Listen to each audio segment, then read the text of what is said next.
දෙවියන් වහන්සේ ප්‍රශංසා වේවා. ස්වාමීන් වහන්සේගේ වචනේ මතෙව් සුභාරංචියේ 16 වෙනි පරිච්ඡේදයේ 24 වෙනි පදේ ජේසුස් ක්‍රිස්තුස් වහන්සේ තමන්ගේ ගෝලයන්ට මේ ආකාරයෙන් කතා කරනවා. එවිට යේසුස් වහන්සේ ගෝලයන්ට කතා කරනවා. යමෙක් මා පස්සේ එන්න කැමති නම් ඔහු තමාම නොසලකා තමාගේ කුරුසිය රැගෙන මා අනුව ඒවා කියලා. සහෝදර සහෝදරියනි, මේ ස්ථානයේ අපිට ඉතාමත් වැදගත් කාරණා දෙකක් තිබෙනවා. යේසුස් වහන්සේ තම ගෝලයන් එක්ක බෙදාගත්තා විශේෂ කාරණා දෙකක්. උන්වහන්සේ කියනවා නුඹලා මගේ ගෝලයෝ වෙන්න කැමති නම්, නැත්නම් මගේ පස්සෙන්ට කැමති නම්, මාම අනුගමනය කරන්න කැමති නම්, එහෙමත් නැත්නම් උන්වහන්සේගේ වචනය අනුගමනය කරලා වචනය පිළිපදින්න කැමති නම් පළවෙනියම කරන්න ඕන කාරණේ උන්වහන්සේ කියනවා ඔව් තමාම නොසලකා ගන්න ඕන. තමාම නොසලකා.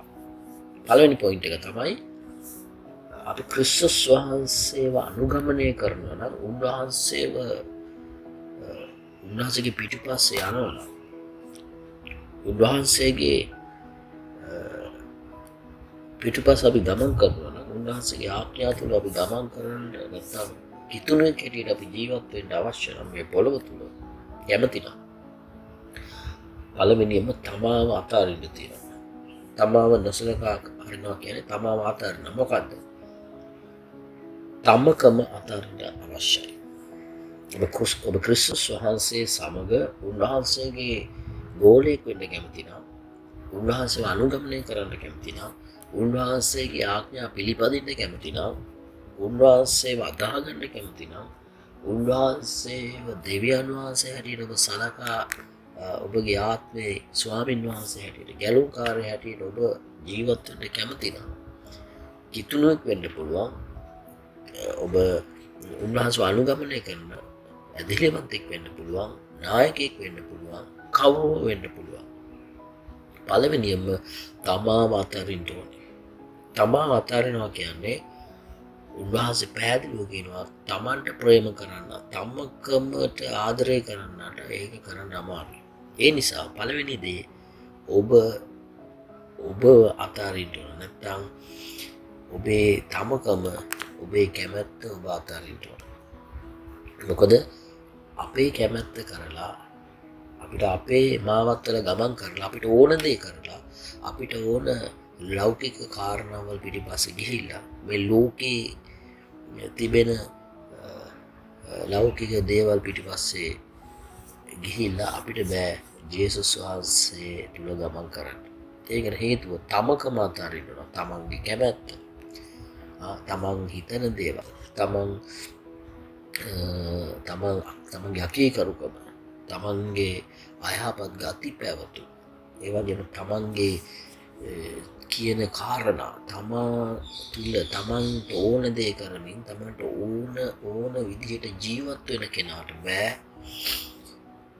යේසුස් වහන්සේගේ අනුගාමිකයෙක් වෙන්න. උන්වහන්සේ පැහැදිලිව අපිට කතා කරනවා තමාව නොසලකන්න, තමාව අතාරින්න, නැත්නම් තමකම. මොකද අපි විශ්වාස කරනවා යේසුස් වහන්සේ අපේ තමකම කුරුසයන ගැසුවා කියලා. ඒ නිසා ඔබ මේ වෙලාවේ යේසුස් වහන්සේගේ කුරුස පූජාව සිහිපත් කරමින් ඔබ වෙනස් වෙන්න ඕන. උන්වහන්සේව අනුගමනය කරන්න ඔබ කැමති නම් ඔබ මේ වෙලාවේ කියෝ මං ජේසුව අදහනවා. ජේසුව තමයි මගේ දෙවියන් වහන්සේ. ජේසුව තමයි මම අනුගමනය කරන්න. උන්වහන්සේ තමයි මගේ ගැලුම්කාරයා. හොඳයි. නමුත් එතනින් එහා පියවරක් අපිට තිබෙනවා. උන්වහන්සේ පැහැදිලි කරනවා ඔබ මාව අනුගමනය කරනවා නම්, මගේ පස්සේ එනවා නම් ඔබ අතාරින්න ඕන. ඒ කියන්නේ අපේ කැමැත්ත උන්වහන්සේට බාර දෙන්න ඕන.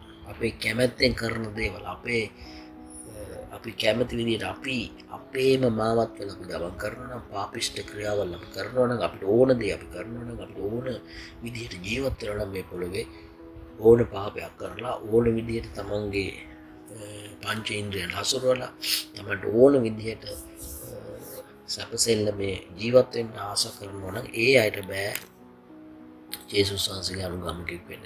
තමකම පළවෙනි අයින් කරලා ජේසුස් වහන්සේට තමන්ගේ ජීවිතය රජ කරන්න ඉඩ දෙන්න ඕන.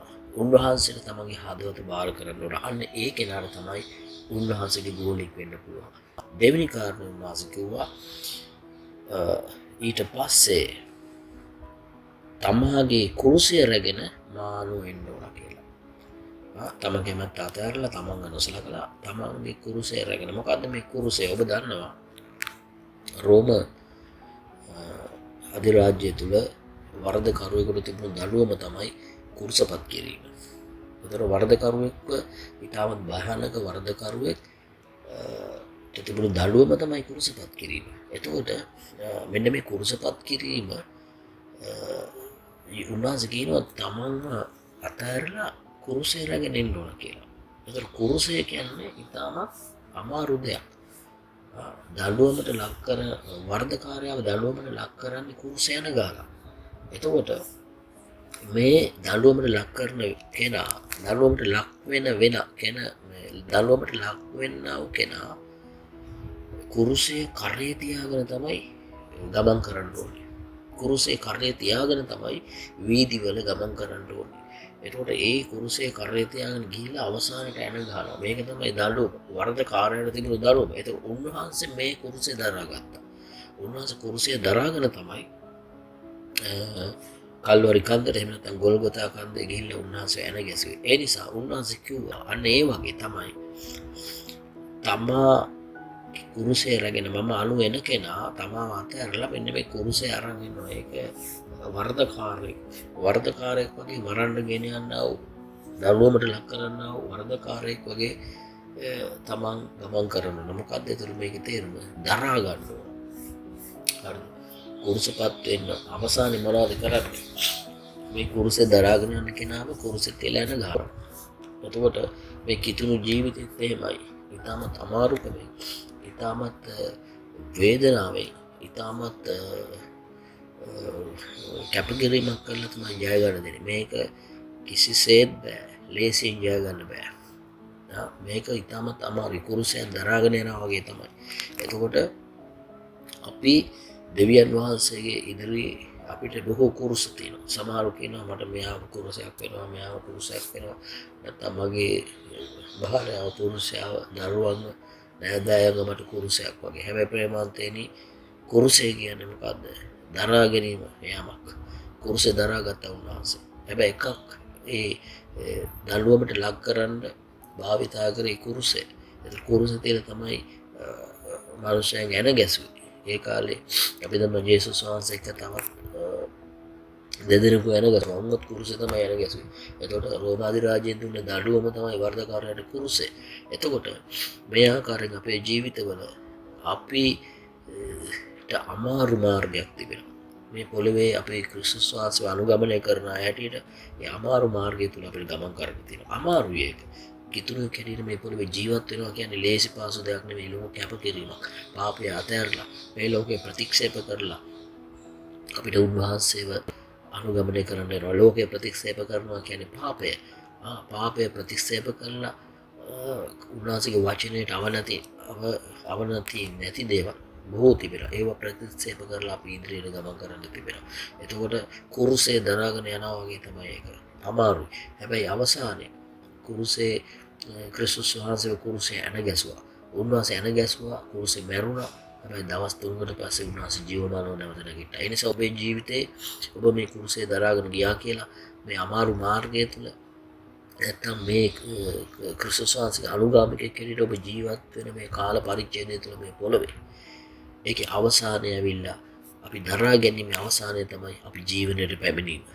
අපි උන්වහන්සේ කුරුසේ මැරිලා උන්වහන්සේ නැවත නැගිට්ටා.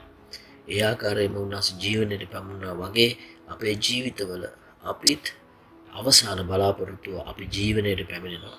අපි ක්‍රිස්තුස් වහන්සේ සමග දේ වචන කියන අපි නැවත නැගිට්ටායි කියලා. ඉතින් ඒ නිසා කුරුසේ යන ගහන කෙනා මැරෙනවා විතරක් නෙමෙයි ඔහු ජීවමානව නැවත නැගිටිනවා. ඒ නිසා අපිට ඒ ජීවනය අපිට නැවත නැගිටීම අපේ ජීවිතවල උන්වහන්සේ ඔසවා තැබීම සිද්ධ වෙනවා. ඒ නිසා මෙලොව පමණක් නෙවෙයි අපිට උන්වහන්සේ සදාකාල ජීවිතය තුළ අපි ඔසවා තබා තිබෙනවා. ඒ නිසා මේ වචනය ඔබ අද දවසේ තදින් අල්ලගන්න.